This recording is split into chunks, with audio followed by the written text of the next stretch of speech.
ये है class 9 घनगणना chapter से 17 नंबर का प्रश्न है। यदि किसी घनाकार पिंड के विकर्ण की लंबाई 5√3 मीटर है तो उसका ए नंबर यानी कि उसका पृष्ठ क्षेत्रफल किसका, तो घनाकार पिंड का पृष्ठ क्षेत्रफल और बी नंबर में उसका आयतन निकालना है। इसमें ये जो दिया गया है कि घनाकार पिंड के विकर्ण की लंबाई, चलिए प्रश्न बनाते हैं। घनाकार पिंड के विकर्ण की लंबाई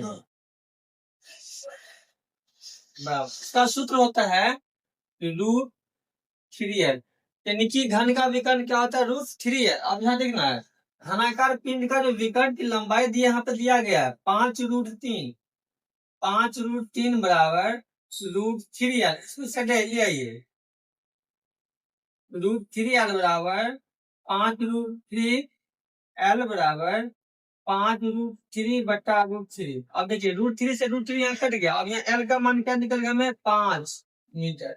अब जैसे एल का मान का मतलब भुजा निकल गया हमें 5 मीटर। अब ए नंबर कर रहा है पृष्ठ क्षेत्रफल। घनाकार पिंड का पृष्ठ क्षेत्रफल बराबर 6l²। 6l का मतलब तो यहाँ एल का जो मान निकला है उसमें बैठाना है 6l²। तो 6 गुना l², एल का मान 5 है तो 5 का स्क्वायर, तो 6 गुना 5 का स्क्वायर 25 बराबर 25 को 6 से गुना करते हैं तो 150 मीटर। ये घनाकार पिंड का जो पृष्ठ क्षेत्रफल कितना निकल गया, 150 मीटर। अब चलते हैं आयतन।